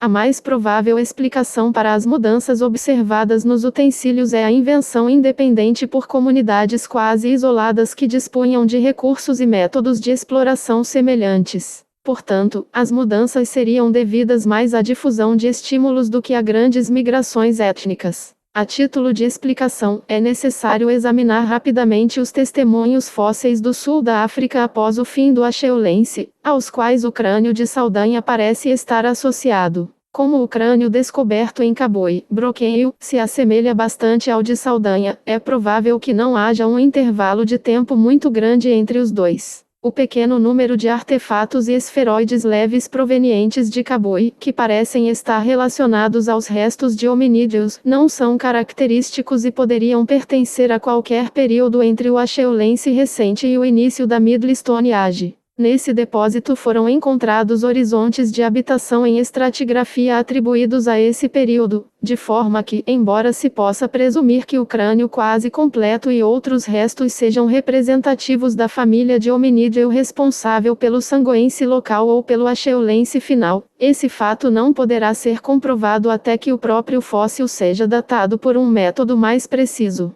Entretanto, as semelhanças entre os fósseis de Saldanha e de Kabwe, Brokenhill, bem como entre o fragmento craniano, H12, do Bed 4 de Olduvai e o de Njaraci, no Rift do Lago Eyazi, na África Oriental, parecem indicar que essas formas rhodesioides e outras formas aparentadas ao Homo sapiens substituíram o Homo erectus durante a última parte do Pleistoceno Médio, como o homem de Neandertal, na Eurásia, e que, no início do Pleistoceno Superior, encontravam-se amplamente distribuídas nas regiões tropicais da África subsaariana 15. As alterações climáticas, que, de acordo com estudos palinológicos, limnológicos e outros, ocorreram na África simultaneamente às que acompanharam a última glaciação na Eurásia, bem como a distribuição esparsa e o relativo isolamento das populações de hominídeos causaram certamente transformações e desenvolvimentos em várias direções diferentes, no momento em que os hominídeos se adaptavam de modo mais eficiente, nos planos cultural e genético, aos ambientes diversos que tinham conseguido ocupar.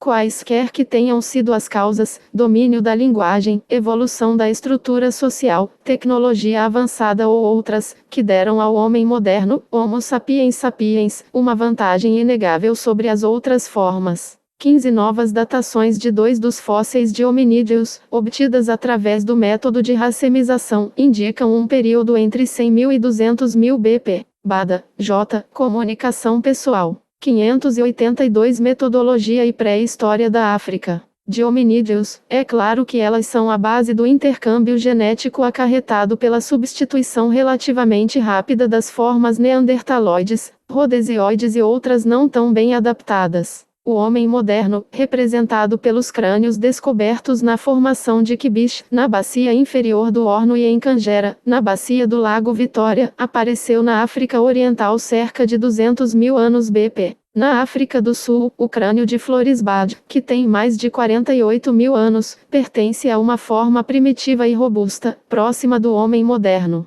Um certo número de fósseis mais recentes, mas datados com menor precisão e que, na maioria, pertencem ao período entre 35.000 e 20.000, provenientes de Boskop, Caverna de Border, Twin Plaza, Skildergat, Caverna de Peer, Mimboa e outros sítios, representam várias populações já modernas, diferenciadas regionalmente e responsáveis por algumas variantes culturais da Middle Stone Age. Por volta do fim do Pleistoceno, há cerca de 10.000 anos atrás, populações geneticamente aparentadas, mas distintas do ponto de vista regional, ancestrais longínquos de alguns povos atuais, tinham se diferenciado. Os troncos de Sã, grandes e pequenos, no sul e no centro-leste da África. Os negroides, na África equatorial e ocidental. E a forma nilótica na África oriental. Os fósseis são fragmentários e, em geral, limitam-se a apenas um espécime. Raramente se encontram indicações suficientes sobre a amplitude das variações que podemos esperar dentro de uma só população. Mesmo assim, torna-se claro que as raças africanas autóctones têm uma considerável antiguidade no continente, onde podemos considerar terem elas evoluído durante o Pleistoceno Superior e os primórdios do Holoceno, através de um longo período de adaptação e seleção nas principais regiões biogeográficas. Como foi mencionado anteriormente, as lâminas obtidas por percussão indireta e diversos utensílios pequenos feitos com lâminas com bordo aparado ou truncamento, descobertos entre os utensílios do grupo 4, ou Esonsport, foram considerados no passado como uma evidência de movimentos migratórios das populações. Tais utensílios teriam sido introduzidos por grupos imigrantes de homens modernos. É necessário aguardar o resultado de estudos definitivos sobre os sítios escavados para verificar se essa hipótese étnica será confirmada ou se tal complexo reflete a aceitação de novas técnicas transmitidas pela difusão de um estímulo e adotadas porque permitiam uma melhor exploração dos recursos locais, ou ainda se é produto de fatores totalmente diferentes. Qualquer que tenha sido a causa, quase não há dúvida de que a introdução da tecnologia das lamelas está ligada ao desenvolvimento dos utensílios compostos, nos quais duas ou mais peças ou materiais eram combinados para fazer um utensílio mais aperfeiçoado e mais eficiente. O encabamento dos utensílios de pedra ou 583 Pré-história da África Austral de outro material para obter uma eficiência maior começou provavelmente na época das indústrias do grupo 2. Os traços de adelgaçamento nas faces dorsais das pontas de Mossel Bay ou a retirada do talão por retoques inversos parecem indicar modificações relacionadas com a fixação de cabos. Na África, o meio mais simples de montar, por exemplo, uma faca de pedra ou uma ponta de projétil era provavelmente utilizar diversas formas de mastique, resina, goma, látex, etc., com ligamentos de fibras e tendões. O aparecimento do homem moderno na pré-história está associado a uma série de práticas e características culturais inovadoras. Os sedimentos acumulados nas cavernas e abrigos sob rochas e em alguns sítios favoráveis ao ar livre indicam que desde então as ocupações sazonais tornaram-se regra geral. Ao que parece, estamos diante de grupos muito mais estruturados, embora ainda abertos e de composição sujeita a frequentes alterações. A multiplicidade e a padronização dos diferentes tipos de utensílios, a maior frequência de sepulturas intencionais e o hábito de colocar junto ao morto objetos e alimentos para que ele pudesse enfrentar o além, o uso mais regular de pigmentos na decoração e possivelmente no ritual, e até mesmo o gosto pela música presente na África do Norte, tudo testemunha as indiscutíveis vantagens genéticas do Homo sapiens sapiens. Um dos aspectos da maior especialização regional dos utensílios pode ser explicado pelas preferências locais por certas espécies de animais de caça e no crescente uso de certos alimentos vegetais que precisavam ser moídos e triturados. O material de moagem aparece pela primeira vez com as indústrias dos grupos 3 e 4 e mais particularmente pouco depois de 25.000. Um conjunto significativo de utensílios pesados acompanha os utensílios leves do norte e do nordeste de Zâmbia, refletindo um sistema de exploração com recursos muito semelhantes aos do Zaire e de Angola. A visão tradicional da Middle Stone age como um conjunto de variantes regionais distintas, Still Bay, Petersburg, Mossel Bay ou Esonsport, etc. Todas mais ou menos contemporâneas e caracterizadas por uns poucos fósseis guias, parece hoje excessivamente simplificada. As indústrias da Middle Stone Age podem ser consideradas como produtos de uma adaptação contínua a regiões ou zonas biogeográficas distintas, onde as necessidades e atividades dos grupos humanos determinaram a escolha das matérias-primas a serem usadas na fabricação dos utensílios. Podemos compreender melhor a importância relativa, para o grupo, desses diferentes materiais, madeira, pedra, osso, chifre, etc., a partir de uma comparação entre os dados paleoecológicos e os obtidos através de estudos do tipo Site Catchment Analysis, análise de área de captação de 584 Metodologia e pré-história da África. Recursos 16. Um conjunto de utensílios de pedra comuns não é necessariamente sinal de mediocridade, nem um conjunto de utensílios mais refinados representa superioridade. Por si só, os utensílios líticos podem fornecer apenas uma quantidade mínima de informações sobre o comportamento de quem os produziu. Realmente significativa é a associação entre esses utensílios e todos os outros produtos da atividade humana preservados, referentes a uma fase de ocupação. A estrutura dos sítios da Middle Stone Age é menos conhecida que a dos sítios do Acheulense e de épocas anteriores. A Cave of Arts nos fornece a prova da existência de fogueiras, enquanto a Caverna de Montagu nos informa sobre a distribuição de artefatos em volta das fogueiras em cada horizonte. No sítio de Orange foram encontradas fundações de pedra de vários pequenos abrigos e em Zekoegat 27, na região do Orange River Cheme, há vestígios de uma grande área de atividade abrigada. Pilhas de ossos de uma ou várias caçadas bem-sucedidas foram descobertas em Kalkbank, na região central do Transvaal. Finalmente, descobertas feitas na Caverna dos Leões na Suazilândia, parecem indicar que a hematita começou a ser extraída para fabricar pigmento há cerca de 28 mil anos atrás. Bigornas calçadas para debitagem de pedras aparecem nos horizontes do Hubli, em Calambo Falls, e datam de aproximadamente 27.000 BP. No mesmo sítio, pequenos círculos de pedras parecem ter delimitado antigas fogueiras, enquanto em Botsuana foram encontrados vestígios de um acampamento temporário da indústria Bambata, dispersos às margens do rio Nata. Restos de fauna sob a forma de resíduos de alimentação indicam que a fonte principal de abastecimento era constituída pelos grandes animais. Alguns, como búfalos, gnus, búbalos, zebras e suínos, estavam entre as espécies levadas com mais frequência para os locais de habitação. Em geral, parece existir nos sítios da Middle Stone Age uma variedade maior de espécies do que nos do Acheulense. As descobertas sugerem que, embora melhores armas permitissem caçadas mais produtivas, as espécies capturadas continuavam a ser muito variadas. Foi apenas durante a Late Stone Age que a caça assumiu um caráter mais seletivo. Em resumo, não é mais possível considerar as indústrias da Middle Stone Age como uma progressão simples e linear para uma tecnologia mais refinada e evoluída. Se as datações estão corretas, essas indústrias mostram 16. A Site Catchment Analysis, análise de captação de recursos, é um método desenvolvido por C. Vita Finzi e S. Iggs, 1970, para estabelecer o potencial de recursos de uma região explorada a partir de um determinado sítio pré-histórico. Para tanto, é necessário identificar os limites territoriais e em que medida o habitat e a bioma diferiam dos atuais. Vita Finzi, C. Iggs, E. S.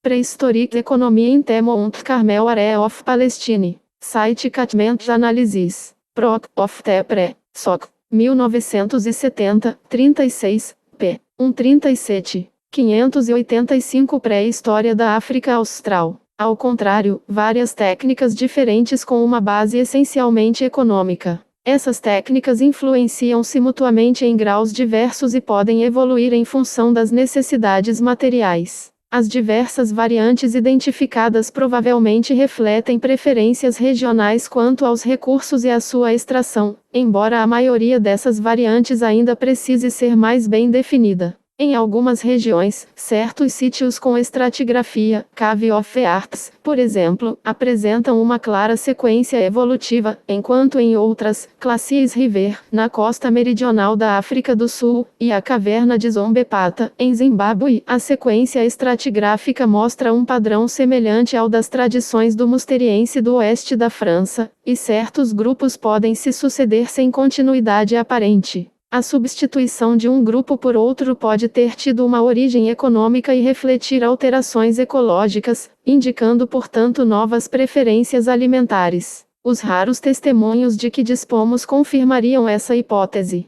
Mas ainda não possuímos análises detalhadas da fauna nem dados sobre o pólen que permitam estabelecer se tais transformações ocorreram simultaneamente em vastas regiões biogeográficas ou se refletem apenas uma evolução temporal dos recursos alimentares deste ou daquele habitat. Embora a Middle Stone Age no sul da África seja em grande parte contemporânea do Paleolítico Superior na Europa, seus estágios mais antigos, apesar de pouco conhecidos, parecem ser contemporâneos do Musteriense ou do Jabrudiense, pré-aurignaciense, do Oriente Médio. Late Stone Age no sul da África. A imagem clássica da Late Stone Age é a de um conjunto de indústrias compostas principalmente de utensílios microlíticos, chamadas comumente de wiltonienses, do nome da caverna no oeste da província do Cabo onde as indústrias características foram encontradas e descritas pela primeira vez, Da mesma forma que a indústria de raspadores Smithfieldiense na área de lidianita do Igveld. Entretanto, em algumas partes do subcontinente, encontraram-se indústrias que foram denominadas pré-wiltonienses. Elas surgiram há pouco mais de 20.000 anos e assinalam uma mudança radical na tecnologia dos utensílios de pedra.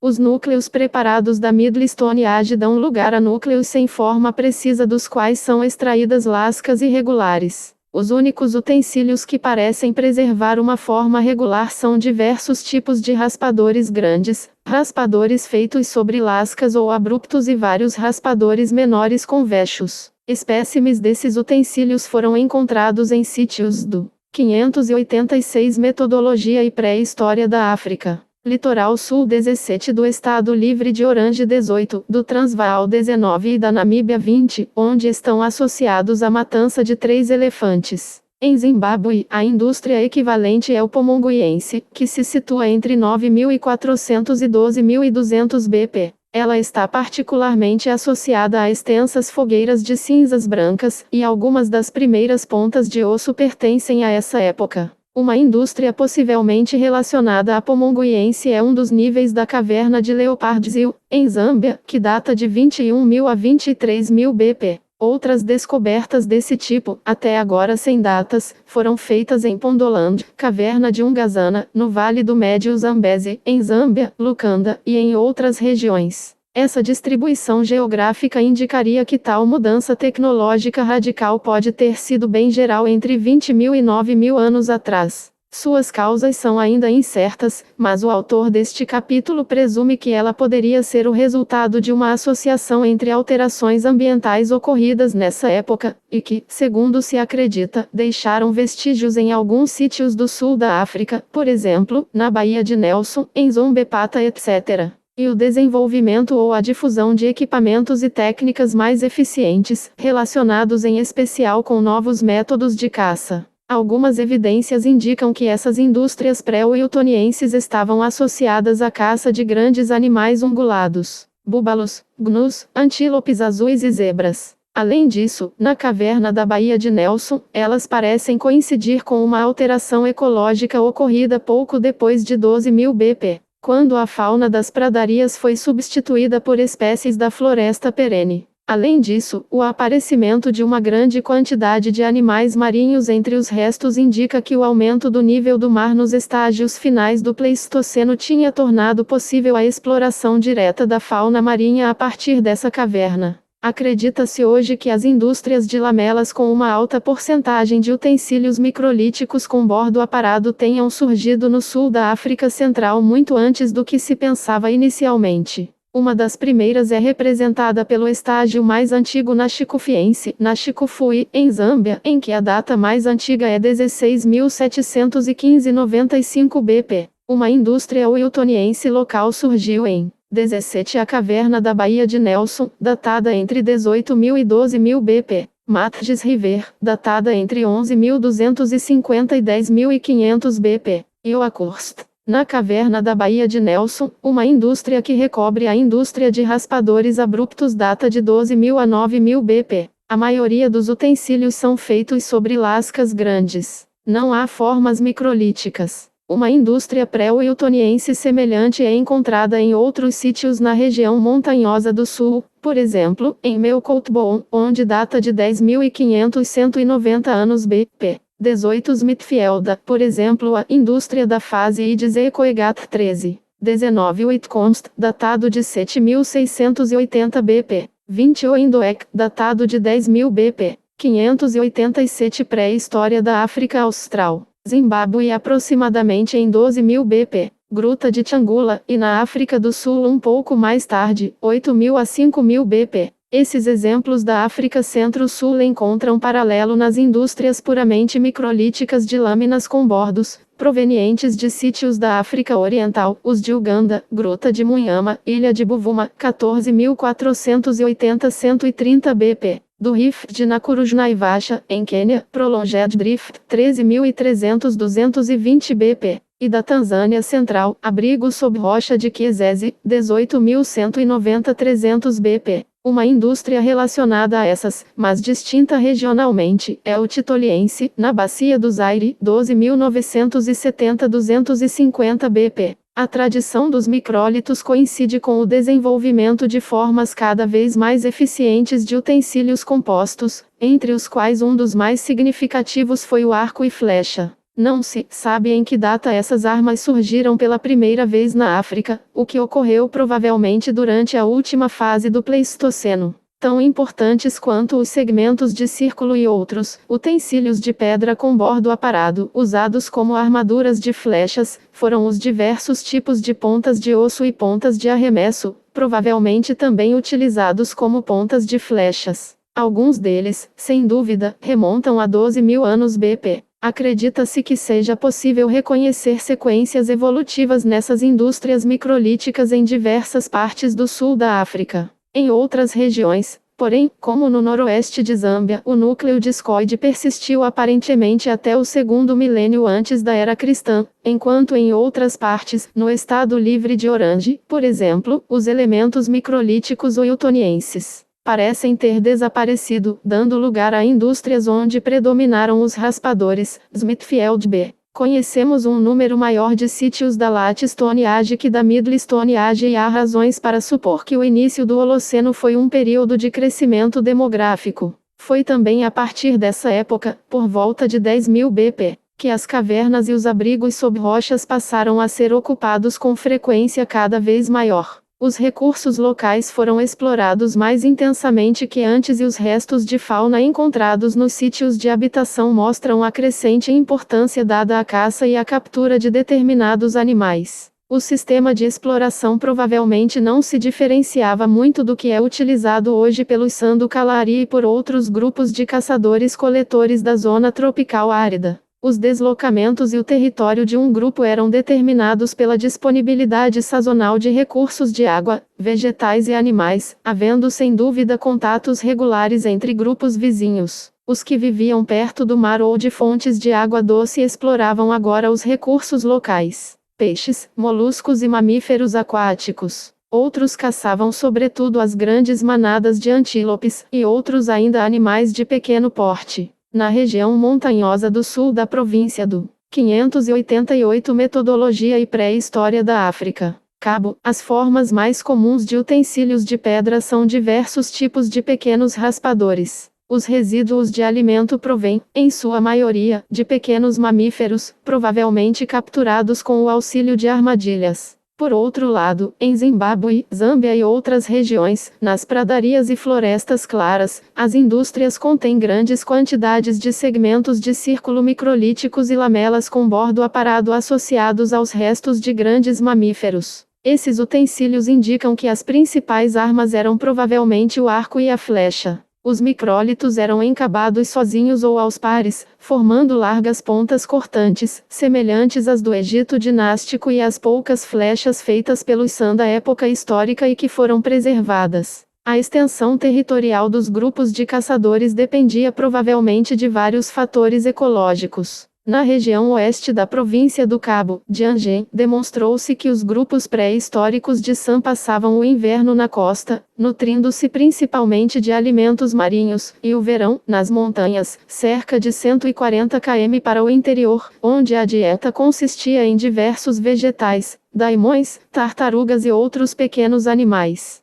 Nas regiões muito favoráveis do sul da África, os caçadores-coletores da Late Stone Age ocuparam algumas das áreas mais ricas do mundo em recursos alimentares vegetais e animais. Em regiões como essas, nas quais as fontes de caça eram praticamente inesgotáveis, os caçadores tinham tempo suficiente para se dedicarem a atividades intelectuais, como prova a magnífica arte rupestre dos Montes Drakensberg de Zimbábue e da Namíbia. Embora muitas dessas obras de arte não tenham mais de 2.000 ou 3.000 anos, elas fornecem um registro incomparável do modo de vida desses caçadores-coletores pré-históricos, que, em muitos aspectos, se perpetuou até hoje entre os Sandu Kalari Central. É evidente que as origens dessa arte remontam a épocas muito longínquas. As mais antigas pinturas descobertas até agora na África Austral provêm do abrigo sob rocha Apolo II, no sudoeste africano, Namíbia, onde aparecem nas superfícies do rochedo, numa camada de 28 mil anos BP. Nos primeiros séculos da era cristã, as populações de caçadores-coletores da Latestone Age foram substituídas, em grande parte do sul da África, por povos agricultores que conheciam a metalurgia. Esses povos foram provavelmente os precursores de grupos de língua bantu que migraram para o subcontinente vindos de uma região situada no noroeste, Chad e Camarões. No sul da África, portanto, não há provas seguras da existência de cultura neolítica, o que significa que não havia povos agricultores que fabricassem cerâmica, mas apenas populações que utilizavam utensílios de pedra, em particular machados amolados e polidos. Todavia, é necessário salientar que, embora não haja traços seguros de agricultura antes da chegada dos povos do início da Idade do Ferro, é certo que, no sudoeste da 589 pré-história da África Austral, África, já no primeiro século antes da era cristã e quase certamente antes ainda, alguns grupos da Latestone Age recente possuíam carneiros, e depois bovinos. Alguns desses povos podem ser identificados com os Khoikhoi históricos, ou seja, com pastores nômades que não praticavam a agricultura, mas fabricavam um tipo determinado de cerâmica.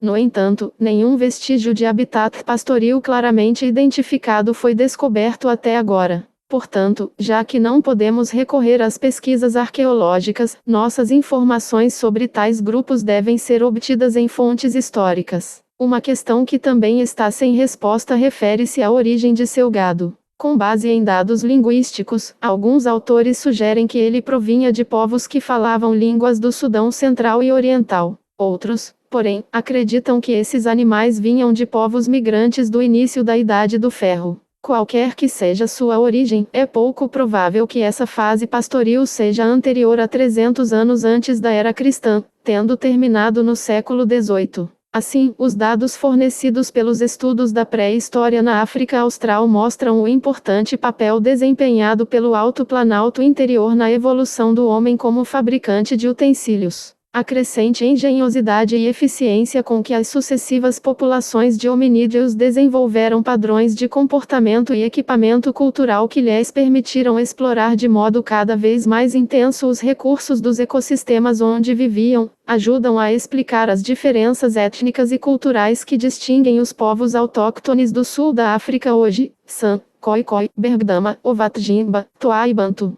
Além disso, demonstram ainda a grande antiguidade e a continuidade de muitas características de comportamento que persistem até os dias de hoje.